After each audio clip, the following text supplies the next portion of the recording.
Coming up on this edition of the Joint Podcast. That I'm able to do the things that I've done. I've had some real hair-raising experiences. Had guns pulled on me and the whole 9 yards. But you just have to somewhere. You just have to trust God. You have to trust God that God put you out here, and I have to trust God. We have to, and I think that's what we have to do now because people are complaining about Trump and all that stuff. I said, what happened to God? At the intersection of logic and truth, this is the logical lawyer, and it's that part. Exploring legal, social, and cultural issues with insight, clarity, and purpose. Truth and logic, sharp and clear. Insight and hope, we bring it here. Where truth meets logic and action.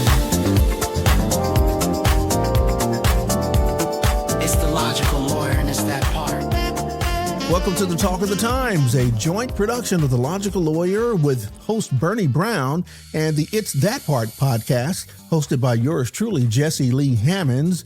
And although we approach the various items and persons of interest from different backgrounds professionally, Bernie being a prosecutor and former Los Angeles, California assistant city attorney, as well as a Hall of Fame member of the John M. Langston Bar Association of Los Angeles, just to name a couple of headliners, and me, a longtime former manager of human resources and corporate assets at the Fortune 500 company AT&T, and former radio and international club jock, we have a shared commitment to clarity, logic, lawfulness, relevance, as well as truth in every fact, all brought together with real conversations amongst ourselves and with others about the times in which we have and currently live.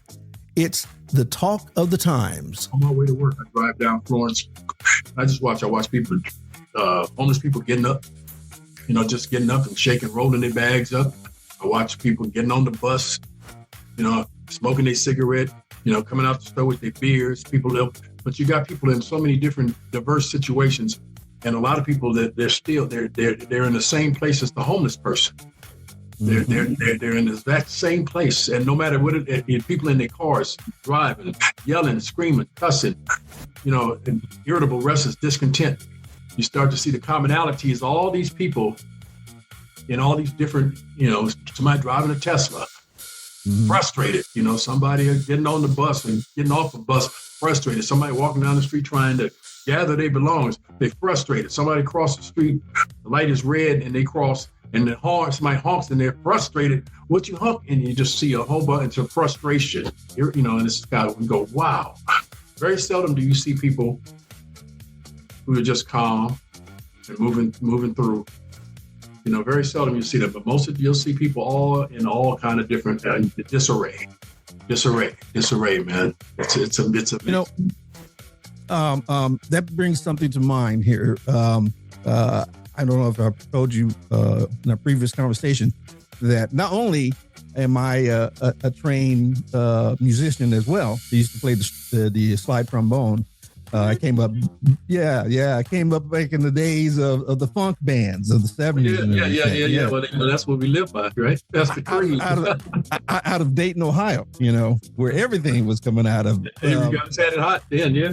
Yeah, and I used to also DJ, so I know about all that life and everything. Yes, sir. There was this track, secular track by a sister by the name of Crystal Waters. You may or may not have heard of her. And she had this very popular tune, and this is to your point about, that challenge. She had this particular song, was titled Gypsy Woman, and the hook in there, before you got to the la-da-dee, la-dee-da, was, she's just like you and me, but she's homeless. Because she likes to get up in the morning. She got to do her hair now. And they rattle off a few other things that this particular gypsy woman would do which was similar to what everybody else is doing. Right. But and then of course the hook comes back in. She's just like you and me. Right. But she's homeless. Right. That's the only difference. And we forget that, Yeah. And the cool part about it, the person out there knows that. Right. So they're not going to open up and give you their heart because you haven't been genuine with them either. So if you can't be genuine, then they're not going to give you the genuineness. And so you have I have to be able to give genuineness to get it. You have to. If they don't feel, especially these people that have been on the streets for long periods of time. No. You have to. A lot of times you have to earn that trust. Counseling can be such a vulnerable space. People come to you with broken marriages, I imagine, fractured families, substance abuse, or crisis. They can't even put into words. And yet, in Christian communities, some still see therapy as unnecessary, almost like prayer should be enough. From your experience, what blind spots do you think Christians often have about counseling? Well, first of all, I don't want to counsel because I don't want you to know who I am. I think about whenever I do couples counseling, I do it one individually. I see one, and then I see the other one. Because what happens is when you're driving, you and your wife, Jesse, drive into a counseling session. You know what you're doing in the car? But don't talk about this. Don't talk about that. Don't. No, we don't need to bring that up. Okay, are we in agreement with that? Yeah, we don't need to talk about that. We don't need to talk about that. Now we're agreeing. But then here's part 2 of it. When we get into counseling together, Jesse's trying to win, and his wife is trying to win. It's your fault, and it's your fault. So what I need to do, I need to sit down with Jesse and have my conversation with Jesse, and let's go back and let's have a class.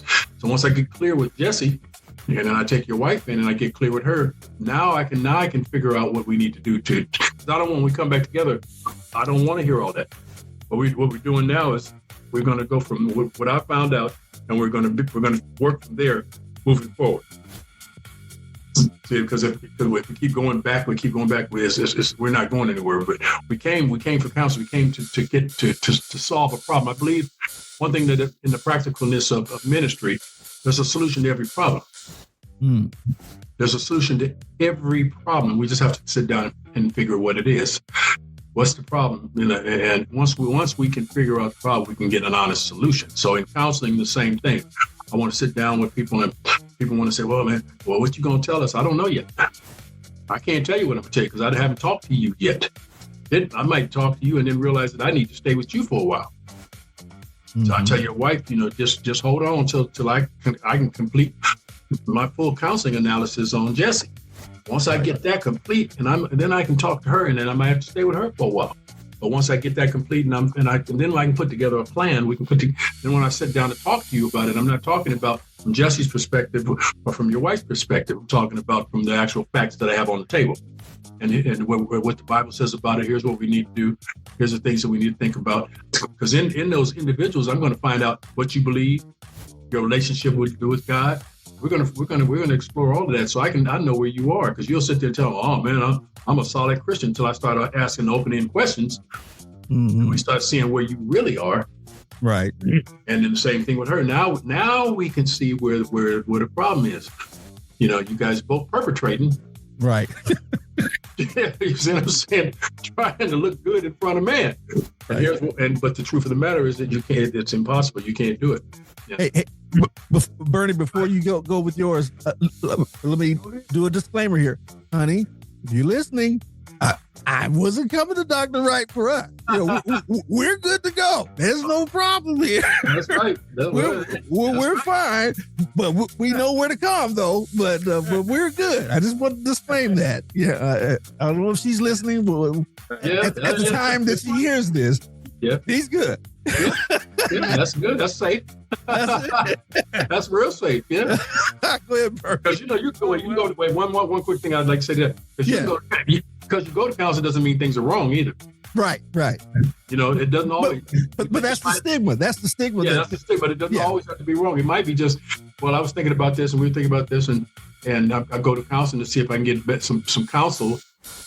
Both of us get counsel as direction to which way to go. So it doesn't always have to be coming because you this and you that, or you this and that. Right. We come together because we need some financial counsel or some Christian counseling as to how to move forward in terms of our, with our kids or, that kind of a deal. So it doesn't always have to be a negative thing. Right. So you can use that in your disclaimer. Yes. Well, all of us married men can join in on that disclaimer, but part of it is just everybody needs to improve. I mean, None of us are perfect. Right. And we all need to get better. Yes, I know sir. I wake up every morning thinking, why can't I be a better husband? Mm-hmm. Why can't I be more expressive of my feelings? And, we kind of in this hard shell of who we are, and it's hard to change who we are. Right. Just something that we even know we should be. We know we should be something else. Right. But it's so hard to change. And it's great to have people like you who can channel us in that direction of change to better ourselves and to better our relationships.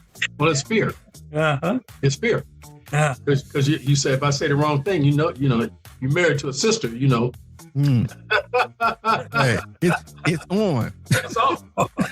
So you're scared. First of all, I'm scared to say, woo, man, So what has to happen is I have to think of the open-end way to talk, not to share, where we're at. And so those are things that sometimes you have to sit down and you have to work through because all of us can say that, we all fall short, I said, if I'm not paying attention, Daryl shows up, and I said, so that's just the way we are. We're not going to ever, better is always better. Always better. Always, it's always better. We can cook something. Somebody say, well, you can make it a little better if you do this. You make it a little better if you do that. You make it a little better if you do it this way. So that's always on the table. So that's our walk with Christ. We're working to do better every day. Not perfection, because we won't get that till we get home. But we work on my prayer life to be better. Okay. So then I always tell people, so what are you praying about? I tell people always ask the pertinent questions: who, what, where, when, and how. If you do that, if you ask yourself that, you say, well, why? Okay, well, why do I need to pray better? Okay, and what does that look like? Why am I not praying better now? Am I praying okay? I mean, is there anything to gauge it by? Because a lot of times we overthink things, and you say, man, right at this point, you're doing just fine. It's just in your head that you think that, I need to pray better. So I'm saying, when you start asking yourself the pertinent questions, you'll start giving yourself the pertinent answers, and it'll make better sense to you. Then when you talk to your wife or somebody else, you can talk from that perspective. Babe, I was thinking about this. I was thinking about myself. I always, so that way I'm saying it by my own introspective perspective instead of, So, and then she may comment, she may go, something that's really good. I need to do that. And you'd be like, win. But I tell people, ask yourself the pertinent questions. What do I need to do? How can I be better? Yeah. What triggers me? Why when she says, why do I get mad? Is that because you might go back and realize that's something you've been doing all your life. It may not just be something that she did. It may be every time. It might be something that happened when you was 15, 16, and every time it comes up, it brings those thoughts to mind. And because you haven't thought about that, the current stuff will have you thinking, well, see, that's her. She says, she's always saying something, but it's like, but before her, what about the women you dated before or whatever? You start to realize there's a pattern that I just didn't look at till somebody brings it to my forefront. Mental and emotional triggers. Yes, sir. Then we have to work on the IQ and EQ because, human beings, EQ always comes out first. When people get mad, what you have to do is you have to calm them down so that you can talk to them. When people get real mad, the EQ kicks in. And EQ takes the IQ off the table. Mm-hmm. So the person whose EQ is working has to work it in to calm that person down, so I can bring you back down so that we can come to a solution to the problem. Because the problem usually is not as big as you've made it. But to me, it seems as though the most difficult, challenging problem would be dealing with homeless people who are mentally ill. Is there a way to help them? Because, I mean, years ago, there was funding and there were all of these services available to help the mentally ill that are homeless. But now I'm not so sure. How do you address that issue? It's a lot of prayer, man. Because there's a lot of factors to that. Let me ask you a question. You ever seen somebody, and I know you have, standing on the street corner screaming? Yeah. Yep. When the light turned green, he crossed the street, right? How crazy is it? Well, I've seen. No, seriously. I mean, you know. No. No, wait. Part two. He can ask you for $1, can't he? Oh, yeah. Okay, so how crazy is he? I say that I'm not being funny, but it is funny because I watch people yelling, screaming. They won't step off that curb and the light is red. Well, I've seen some that will, though. No, that's different. No, that's different. Now we have a different, because now I can say that person has a mental illness. Yes. Because he is at a point of he's really out of his mind. He don't know where he's at. Mm-hmm. That's different. Yes. You see, but we all always say, well, that guy is crazy, but that guy is not as crazy as you think he is. Mm-hmm. Mm-hmm. I had a guy one time, he asked me for $1. And he was acting all crazy. And I told him, I said, I'll tell you what, I got a good deal for you. I'll give you $5 if you can quote me a scripture. Uh-oh. That dude stopped. And he started quoting. Our Father which art in heaven, hallowed be thy name. He quoted that scripture. Then you know what he told me? He said, wow, that's a good one. He said, man, he said, wow. I have to go think about that, because now he started realizing that I'm not crazy and that I do have some sort of relationship. And, so yeah, but it was, he quoted that scripture, because a real somebody crazy wouldn't have been able to do that. I will have to use that. I like that. Yeah, but just ways to kind of see a car crazy. Because I have a lady at my job. She's mentally ill, but she's fighting a demon. And you tell that because she, inside all of the schizophrenia that's going on, she'll always go, yes, but I love you, Jesus. But I love you, Jesus. She was going off one day and she stopped. She says, give me a minute. And she walked up. She was raising her hands and she was praising. And then she came back. She went back into, so it's like a demon possession. You start seeing that she's fighting for her life. It's like, wow, I was just praying over. I said, Lord, help her. I said, because she's striving. The only problem is that the demon part of it was so much bigger than the spiritual part. But the spiritual part was strong enough to emit itself through at times where it could. Very interesting dynamic when you see, because you'll see people that are calmed down, or when we used to minister at the Harbor Light downtown, some people would come to eat. They'd have to come to the service we had. So we'd be ministering, and some people could sit there quietly do a service.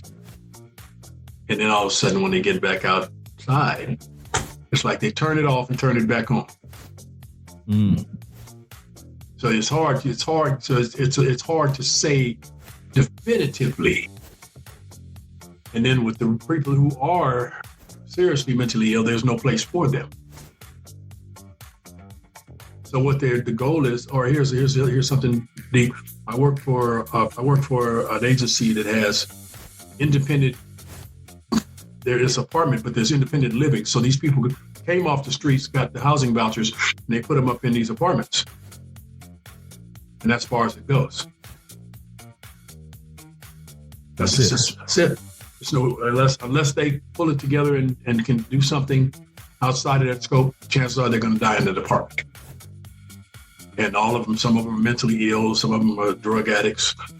We got some good people in there. They got kids. Some of them got kids.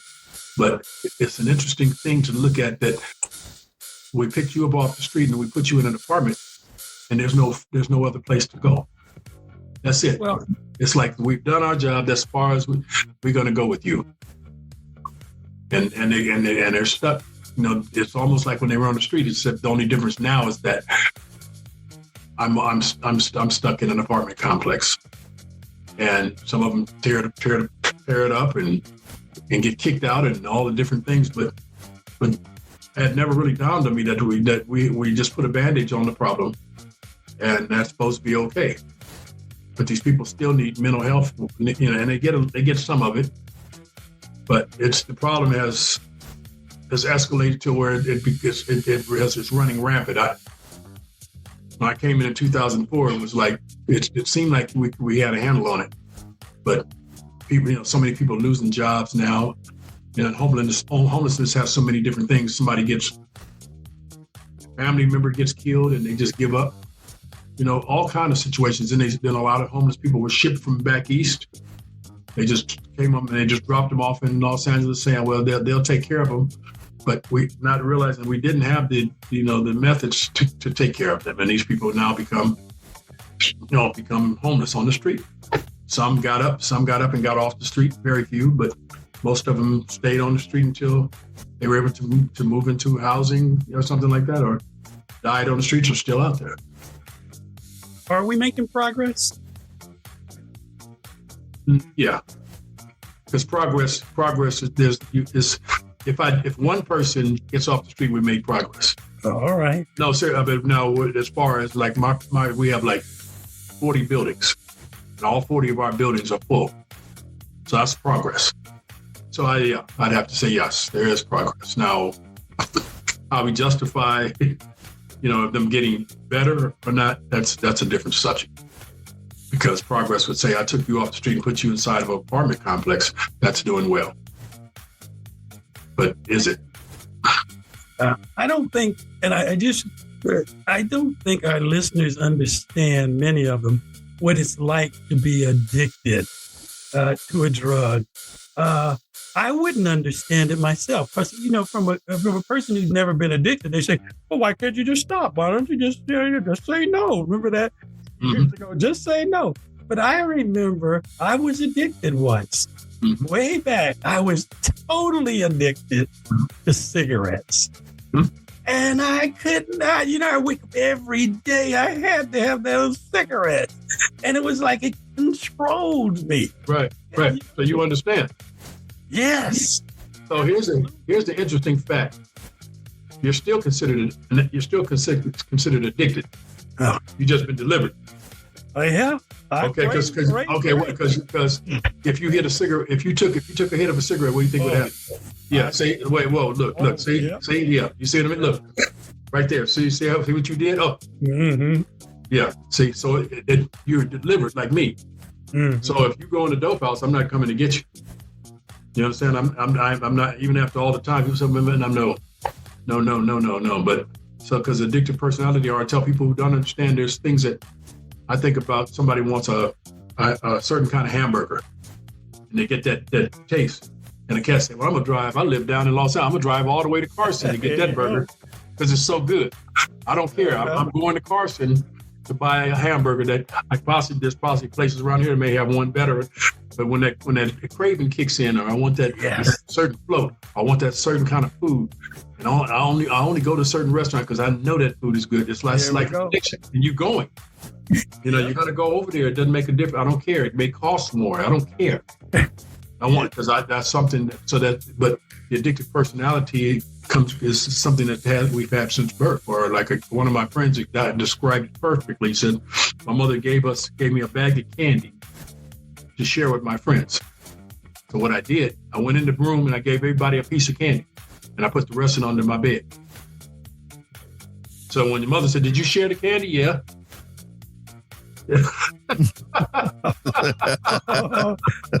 I did. I did share it. Yeah, you did. But I got a bag with 100 pieces of candy. There's 6 of us in there, and I gave you one piece, everybody a piece of candy, and I put the bag under my bed. That's addictive personality. Because I want to. Yeah, you know what I'm saying? Yeah. So it's interesting because most people, because they haven't had it hasn't been extreme. All of us have the propensity we have to remember that we all fall short. Some of us is, and I'll say this because some of us can relate. Well, so we was addicted to sex and chasing them women. Mm-hmm. I told a men's group the other day, I said, that's just what we did. I said, if we all in here holier than thou, I said, let that good looking woman walk in this room. And everybody's brain goes the same way. You may not say nothing. You're married, you love your wife, but believe me, I said, if you get open and honest to if she's good looking and she walk in that room, I mean, that's just real. Not saying that you will do anything, but it oop. There it is. And that's just that's real talk. And that part. We'll never get past or move into the next level with our relationships if we're not open and honest like that. Mm-hmm. You're lying, oh no, I don't look at women, and then are you gay? You see what I'm saying? No, being real. Okay, no, I love my wife. It has nothing to do with that. I'm not saying that you're going to go with it. It might just be one thought, but it's there. Ironically, that exact topic came up today in class.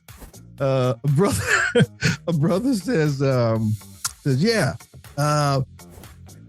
pretty much the same scenario. Someone walks in the room or whatever, or you see them, and all of us are in there are pretty seasoned guys or whatever. He said, you'll look, but you won't do anything with it because you can't anymore. Right. Right. But the urge is there, or the thought is there, but you're not going to do anything with that. I mean, the single guys primarily, the married guys, we've turned that off. Well, I don't know. So Well, I'm saying we say that, but I mean, it's not. The thought is fleeting. Yeah. I don't live there. I don't live there anymore. You can't live there, but you. And the same thing for a woman. They if a good-looking man walks, they're gonna do the same thing. They might say, "Oh, but I love my husband." Sure, you're saying that to convince yourself. Yeah. Because I was the DJ, and that was my job to make things happen. That's right. So yeah, I can attest to what you're saying there. To be real about that. Yeah. Go ahead. You're a father of 3 and a grandfather of 2, right? Mm-hmm. Ministry and counseling, they're pretty demanding, I would think. They pull you at your time and your energy, there's a constant tug of war there. Yet your children grew up watching you live this life of service, and now your grandchildren are watching too. Mm-hmm. What has been a father and a grandfather, or being a father and a grandfather, taught you about your calling, and what kind of legacy do you hope your family carries forward from your life? Well, to be honest, because everybody will want to give you the fairy tale version of it. My kids, the oldest ones, were well involved in my addiction. Because they're 35, 38, 39, and 40 or something like that. Mm-hmm. So when I came out of addiction and I went into the church, naturally I was trying to save everybody so they turned against me because they were saying I was a zealot. Mm-hmm. And they were living, they were going enough to live their own lives. They were doing their thing. It was like I did. They was partying and doing their thing. So it got to a place where I had to learn how to be real realistic with them. So it took me a while, because my son said something to me, and boy, you talking about God. He told me, he said, something, man? He says, we're not doing real well. And he says, and if you're not willing to kind of curtail it and to hear, he says, I'd be willing to cut ties. He said, I don't, he said, I'll cut, he said, really? He said, I'd cut ties with the relationship altogether. And I couldn't have that. So I had to really understand where they were in retrospect to their walk with God. So I kind of backed off and allowed them to just have their own experiences, as I do now. They're grown now, so they're living there now. My grandson, my granddaughter, she's in Texas. I talk to her periodically, but my grandson that I have here, I have a little bit more say now. He's autistic one, but he's a sponge. Mm-hmm. But I have to be real careful with my son, because my son is a very intelligent. He's like me. He's not all the way scripture biblically, but he's a thinker, philosopher. So some of the things that he talks about have a lot of validity. Like he's the type that he's not trying to shelter my grandson from the world. So my son listens to rap. So he allows my grandson to hear it some periodically. And I said, well, don't you think that? He says he's going to get it anyway. He said, but if I can't be his best friend and I can't help him and I can't teach him the truth of what's going on, he said, what kind of father would I be? And I had to agree with that to a degree. I said, so my prayer, as I prayed about it, I just prayed that God will move him as his life changes, that he'll move more back onto the spiritual side and he'll be able to guide my grandson further that way. But I do understand what he's saying, because he's saying that what happens is they're going to get that. I don't care how churched you have. When they go to school, they're going to have to socialize. They're going to hear that kind of stuff. They're going to hear people cursing. They're going to hear. And he says, but me teaching him, he'll have a better handle on being able to handle it. I was like, okay. So those are the challenges that I have as trying to be a good Christian father and grandfather and counselor, because my son will sit down with me and we be going. I mean, we're a lot better now because, we talk across the board. I don't ever try to put him down or talk about him or what have you, because one thing I love about him, he's well thought out. He's not going to say anything just haphazardly. So, and then we can have a civilized conversation. Whether we agree or not, that's a different ball game, but at least I can have a realistic conversation with him, and I'm grateful for that. Very interesting. It's hard, but it's almost the same battle I have with the homeless. I have to sit down and we have to have a real heart-to-heart talk about where he's at, where I'm at. Not a bad kid. He's working with SpaceX, doing pretty well, taking care of business. He still drinks here and there, but very responsible. So I have to give the props where due, and then we build from there. So, okay. Bernie. Well, I've grown. My wisdom has grown. My logical analysis has been it has excelled to a higher peak of aspiration. So I feel fulfilled here today. And Dr. Wright, when I hear your story, the sobriety, the service, the studies, and you're also an author, right? You have a book? Sir. Okay. What's the name of the book? Selfishness to Selflessness. Okay. I got a couple more coming out pretty soon, but it was written when I was married, my second wife, and I'm writing a book, and my wife used to tell me, I don't know how you writing this book, and you're the most selfish man I know. Mm-mm-mm. But when I had to get real honest with myself, I realized I was, because there was a part of me that I'm writing now about the unfulfilled part that even to date I don't think has ever been filled, because I don't know what it is that needs to go in there. But I know that humility was one of the things that had to take place, and I think over periods of years I've become a lot more humbler. But I don't know. I've always been, because that's the way I was raised. So I was raised materialistically.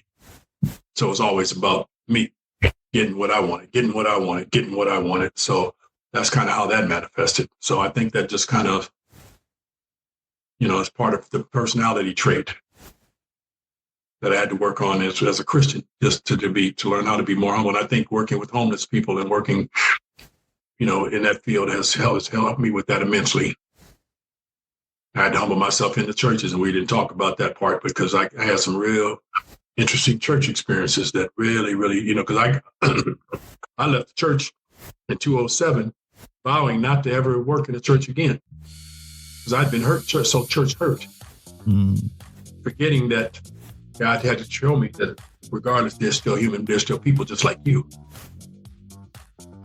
And just because of the fact that they did this or that doesn't mean that they weren't called to preach the gospel. They're still teaching you to correct the doctrine correctly and what have you. And he says, that's what you need to gravitate to. Don't put your focus on the man because we all fall short. But it took me a while to get that. That's the Achilles heel for me. Hearing, all of that and your whole story, it's I don't hear perfection, but I do hear persistence. So I want to end it with this. If someone listening right now, wherever you are, wherever that they may be, they're on the edge of giving up. They might be on the edge of giving up. They might be maybe on their marriage, maybe on their sobriety, maybe on their faith. What would you say to them in this moment?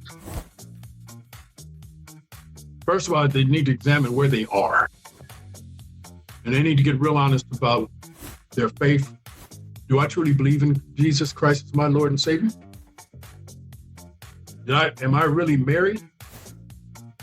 Because my second marriage wasn't a real marriage.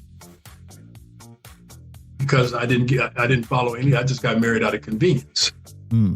We stayed married 20 years, but it wasn't real. So examine where you really are.